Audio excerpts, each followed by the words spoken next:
Hello again, everyone, and welcome back to Reddit Aliens. I'm John, and as always, thank you so much for being here. A good topic? Let's do it. Who do you think got away with something scot-free and was never held accountable for it? Please remember to like, share, and subscribe. Ex-CEO of Boeing. He admits to lying about safety flaws that caused plane crashes, admits to intimidating whistleblowers who then commit suicide, steps down with a multi-million-dollar severance package. He's a killer. Junko Furuta's killers. All of them were released as of 2019. One of them went to be a Yakuza, and even used to brag about the crime allegedly. The mother of Joe Ogura even blamed Junko for ruining her son's life and vandalizing her grave. I don't know if one of them already died or if they're still alive and kicking, but to my knowledge, all four are still around, doing whatever. Mark Muzzo, the drunk driver. Killed 3 kids, their grandpa. The dad took his life a few years later. He served less than 5 years in a minimum security facility. His family is extremely wealthy. They're donating money, great, and the family name is being plastered on buildings, gross, in the community where the mom lives. The 2008 financial crisis is a prime example. Major executives at big banks and financial institutions contributed to a global collapse through reckless lending and fraud, yet barely any of them faced jail time. Millions lost homes, jobs, and savings, but the people who helped cause it got bonuses. Still doesn't sit right. My mother. She murdered her husband, drugged him and strangled him with a bootlace, and dumped his body at a second location. She was never charged. She went on to marry another man and have 10 children with him. That's where I come in. Quitting her career and living as a religious extremist stay-at-home homeschooling mother.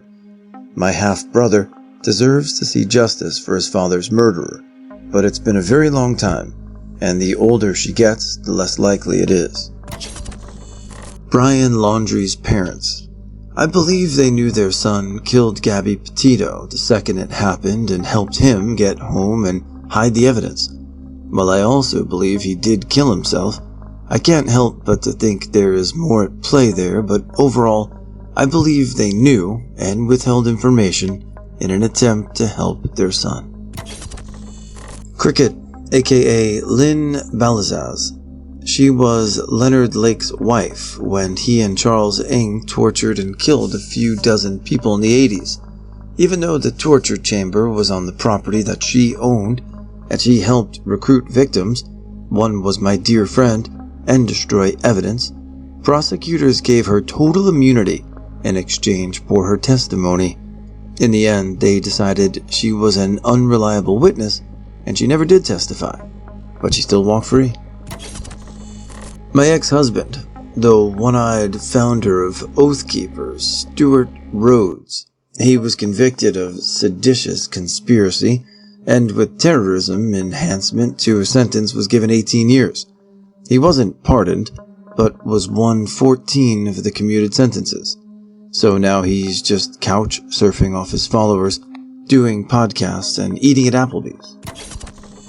Although everyone in the Canadian bread price fixing scandal. Between 2001 and 2015, several companies, including Canada Bread, the main company, Walmart, Loblaws, the Weston Group, Maple Leaf, Foots, Sobeys, Metro, and others colluded to raise the price of bread by 96%, more than double any other food price increase. They stole an untold amount of money from Canadians, many of whom were food insecure and financially unstable. In the end, Weston Loblaws received immunity and a $500 million fine. Canada Bread was fined $50 million. Absolutely no one went to jail. The result is that the whole thing just gave industry a price standard to estimate how much it would cost in fines to do something similar. Boris Johnson and his cabinet members giving out PPP contracts to their mates during COVID, partying during lockdown while people's elderly relatives were dying in care homes, and emptying the UK's treasury. Plus, a special mention for Ian Duncan Smith and his successors. While in charge of the UK's disability benefit system, which was found to be cruel and inhumane by the UN inspector. Their disability benefits assessment regime drove many people to suicide, others to literally starve to death, and thousands more to die in poverty, without enough money for basic life needs. Piers Morgan hacked a dead girl's phone amongst others and keeps lying about it, and got sweet presenting jobs despite being a callous, lying, continuously embarrassing moron who fell for, and keeps falling for, the most obvious lies ever told. There's the obvious temptation to just say Trump, but I'm going with Ethan Couch.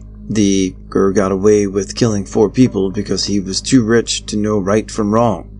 He became the affluenza teen and was a cocky In all sincerity, they should have arrested the judge and every member of the jury for having failed humanity so hard and thrown them all in a cell with him to rot. Tom Cruise. He either knows all about and helps to gloss over Scientology's laundry list of fraudulent human rights ignoring shitbaggery, or he's simply the single thickest human on the planet to not only swallow their shit about alien overlords and soul-blasting volcanoes, but to believe whatever crap they spew to defend against things like the fact that they keep their entire space navy, called the Sea Org, as glorified housekeepers, being paid basically slave wages. Whether he's evil or brain-dead, for his own safety, the man simply shouldn't be trusted with his own liberty. John Hamm gave a guy permanent nerve damage in his scrotum with a claw-tooth hammer, lit his crotch on fire, then buried him alive in a basement. He got a slap on the wrist, and absolutely no one cares to this day about what he did to the other man's genitals, just because he forgot the nickname MC Hammer.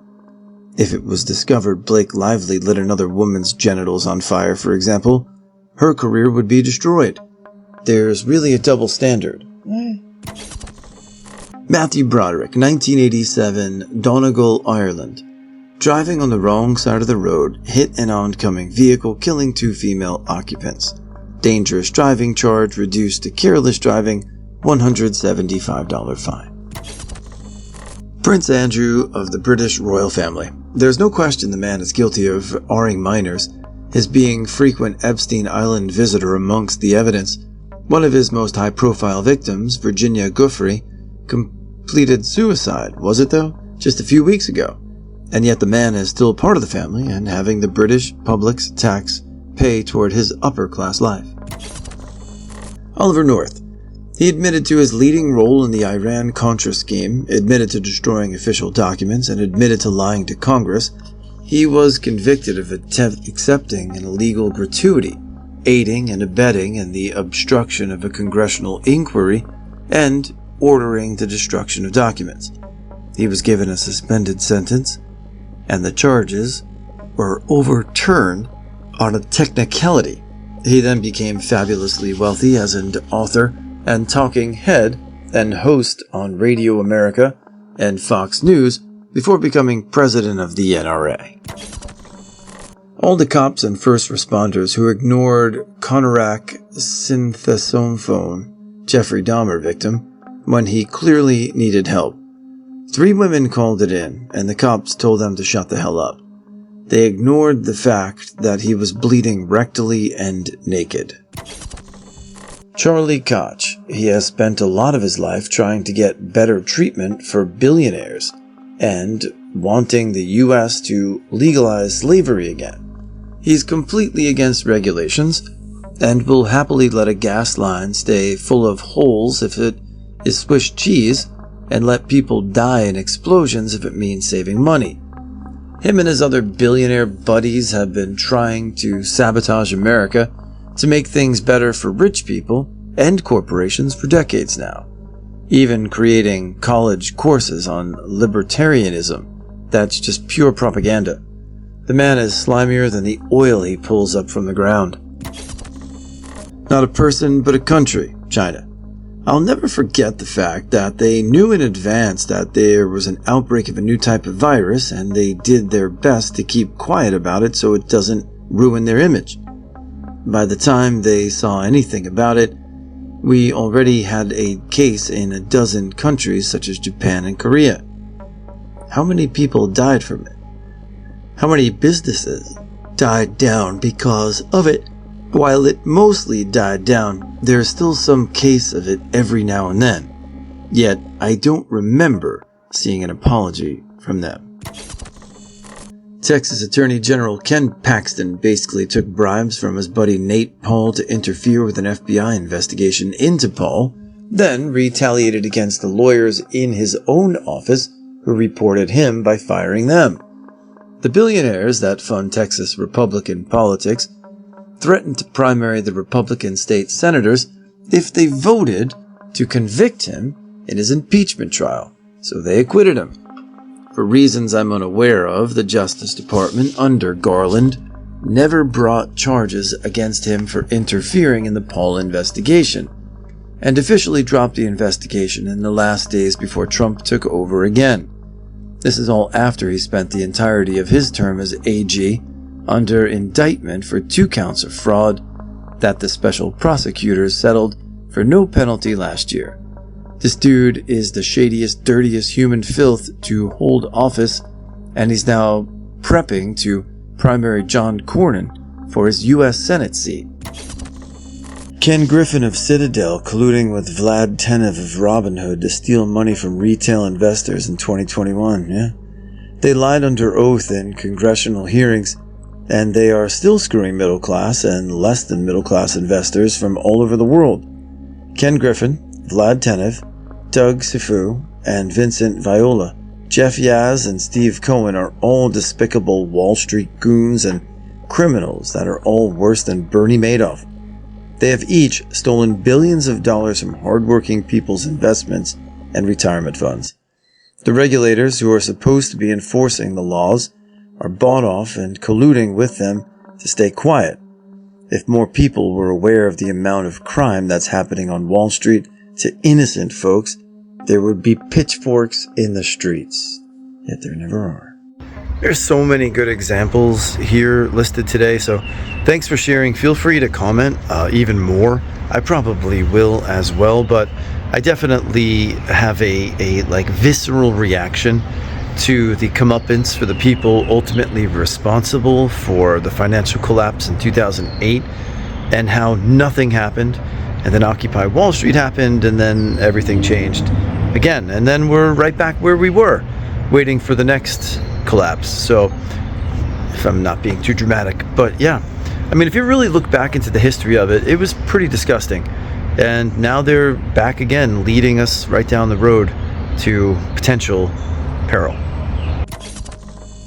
In a 2002 car accident in Ireland, Matthew Broderick was responsible for the deaths of 2 people, including a child, and severe injury of another, according to Mazzano, Alabama injury lawyers. He was initially charged with reckless driving, but was ultimately convicted of careless driving and fined a relatively small amount. The legal outcome and the perceived lenient punishment sparked significant public outrage and debate, especially regarding celebrity treatment in such cases. I think it was 1987. My autistic brother's teacher was killed in a head-on collision with her children watching back in 2013. The guy who killed her wasn't even fined. He was sent to 150 hours community service meeting the autistic kid who lost their teacher. He probably met my brother. The killer of that teacher should have gone to jail for what he had done behind the wheel. He had fallen asleep, unknown cause. The school still holds a memorial for her. Woody Allen. Yes, I know that his stepson and daughter wrote a whole piece calling him out for SAing her when she was a kid. Yes, I know that everyone is aware of what a piece of shit he is. But he should have gone down a hell of a lot harder than he did. He's a sick piece of shit, and I absolutely refuse to watch anything he has produced or acted in. My mother. In 1970, she pulled my leg so hard I was internally severed from my pelvis. She broke my feet, femurs, arms, pelvis, and rib cage. She blamed my brothers. This was before CPS. It wasn't until my 40s, I'm 54 right now, where I found my child abuse case in the county. I took all the information and brought it to the police station. The DA called me and told me I missed the statute of limitations for the crimes. She should be in prison for the rest of her life. Robert H. Richards, layabout heir of the DuPont family. Ard, his 3-year-old daughter, got a fine for just shy of $4,400 and an order to attend therapy, which he didn't do. If it wasn't enough that he wasn't in prison because he wouldn't fare well in prison, but then ignoring a court order somehow didn't violate his probation and or lead to a separate contempt of court charge. That even if he'd been incarcerated, the most the court even considered sentencing was only 8 years. Leniency upon leniency upon leniency for one of the most horrible things a human being can possibly do. I've been horrified by this for 15 years. Ross Ulricht. This dude is not the libertarian hero that they make him out to be. With all his knowledge, he could have done anything in tech and made money. He decided to do Silk Road and was caught putting out a hit on somebody. You don't know how many people he has put hits out on. He was pretty sure he could never get caught. He was only released to appeal to the libertarians and tech bros.